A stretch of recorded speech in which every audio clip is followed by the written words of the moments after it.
8 మీటర్లు 10 మీటర్లు అది ఆ చేతికి అర్థానికి ఎంత ఉంది? 4 అడుగులు ఉండదు, 5 అడుగులు ఉండదు అంతే. 10 మీటర్లు తీయాలా. ఇక్కడ ఈ రోజున పెనుమాక గ్రామంలో ఈ రాజధాని నిమిత్తం ఇక్కడ ఇదంతా కూడా ఒక పేరు పెట్టారు. ఏమని?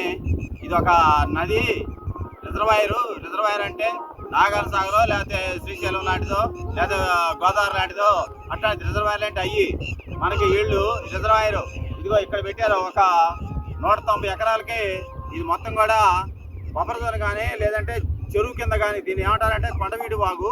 ఈ కొండవీడి వాగు అనేది దాని అనుసంధానంగా ఈ పల్లం చేశారు. ఇక్కడ ఒక చెరువులాగా ఒక స్టోరేజ్ ట్యాంక్ లాగా దీన్ని పైనుంచి వరదలు వచ్చినప్పుడు నీళ్ళు నిలవండి ఆ నిల్వతోటి కిందకి జనం మీద పడకుండా ఉండడం కోసం అనేది ఒక ఆలోచన పెట్టారు. కానీ ఇది శుద్ధ రాంగు.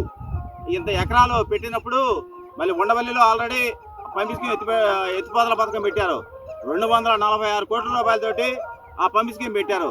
మళ్ళీ ఇప్పుడు రెండవది కూడా ఆ పంప్ స్కీమ్ పెట్టాలని మళ్ళీ ఒక 11 ఎకరాలు అక్కడ ఎక్విజిషన్ పెట్టారు. ఇక్కడ ఆ ఎక్విజిషన్ పెట్టి ఇన్ని పంప్ స్కీమ్లు పెట్టాక అక్కడ ఇంజన్లన్నీ ఉండే ఆ ఇంజన్కే నీళ్ళు సాతలా తోడేస్తుంది. బాగానే నెంబర్ 1 అని తోడేస్తుంది.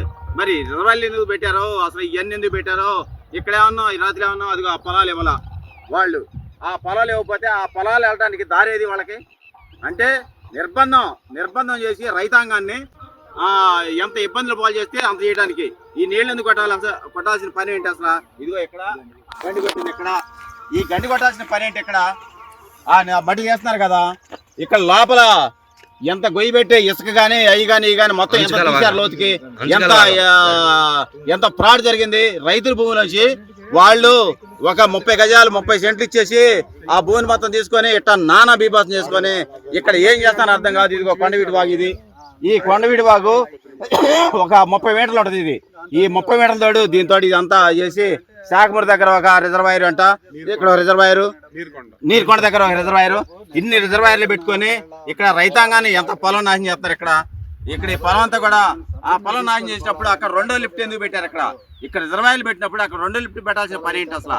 మరి 2వ లిఫ్ట్ ఇదంతా జనం డబ్బు.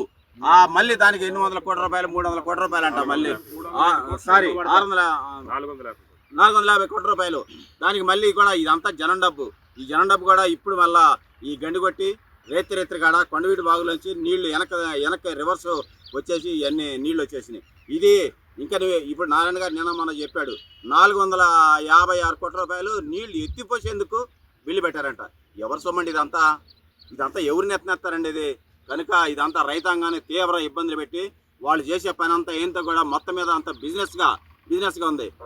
కొన్ని లక్షల లారీలు ఇక్కడ ఇసుక కింద 8 అడుగులు వెళ్తే ఇసుక వచ్చింది. ఆ ఇసుకని అమ్మేసారు బయటికి, మట్టి అమ్మేశారు. ఈ మట్టి ఏదండి ఒక్క ట్రక్ ఉందండి ఇక్కడ.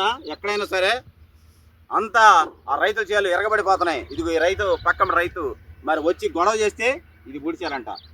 ఆ రైతు గారు రాకపోతే మొత్తం తోసి ఆ రైతు కూడా ఎరగబడేది. అట్లా పొలం కాపాడుకోవడం కోసం ఒకప్పుడు ఆ పొలాలు స్వేచ్ఛగా ఉండేవాళ్ళం.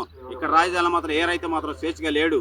అది చాలా తీవ్రమైన పరిణామాలు ఎదుర్కొనే పరిస్థితి కూడా ఆ రైతాంగానికి వచ్చింది. అందుకనే నిన్న 4 రోజుల నుంచి రైతాంగ సమావేశాలు జరుగుతున్నాయి. ఆ సమావేశాల్లో కూడా ఇవ్వని భూముల్లో కరాఖండిగా తీసుకోవద్దు, మీరు ఆ ఎక్విజిషన్ చేసుకొని బలవంతంగా తీసుకోవద్దని తీర్మానం కూడా చేసుకుని దాని మీద ప్రయత్నం చేస్తాం.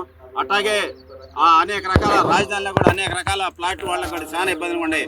ఒకడు కొండలో ఇచ్చారని, ఒకడు గోతులు ఇచ్చారని, ఒకడు చెరువులు ఇచ్చారంటే ఇట్లాంటి ఇబ్బందులు అన్నీ ఉన్నాయి. అవి కూడా వాళ్ళకు కూడా ఇబ్బంది లేకుండా ఇవ్వని భూముల్లో మాత్రం రాకుండా ఉండాలని కూడా మేము రైతాంగంగా డిమాండ్ చేస్తున్నాం. దాని మీద పోరాడతాం. బలవంతంగా మాత్రం చేయడానికి వీల్లేదు. ఆ పొలాలు కూడా తీసుకోవడానికి వీల్లేదు. వాడి ఇష్టం. నువ్వేగా చెప్పింది 9.2 ఇవ్వనాళ్ళందరూ 9.2 ఇవ్వమన్నారు. 9.2 ఇచ్చారా మీరు? అప్పుడు ఇచ్చారు. 9.2 ఇచ్చిన వాళ్ళు పెట్టిన నిబంధనలుగా అది ఏమైంది? ఆ 9.2 ఏమైంది? ఆ నిబంధనలు ఏమైంది? ఆ నిబంధనలు తొక్కులో దొక్కేసి ఎక్విజిషన్ పెట్టేశారు పొలాలన్నీ కూడా. మళ్ళీ ఇప్పుడు కాపాడడం కోసం ఇప్పటికీ 3 సార్లు వాయిదా వేశారు. ఏది ఆ గ్రామ సభలని ఆ వాయిదాలు వేసుకొని ప్రభుత్వం ఏం చేస్తుందంటే పక్క తప్పుకొని మీ సాగు మీరు చావండి అనే టైప్లో ఉంది. దీనికి మన రైతులందరూ కూడా ఐక్యంగా ఉండి దీన్ని ఎదుర్కోవడం కోసం కూడా మన సమాయత్తం కావాలని కూడా మీ అందరి తరఫున నేను రైతు సంఘం బాధ్యుడిగా రాజధాని కార్యదర్శిగా నేను విజ్ఞప్తి చేస్తాను.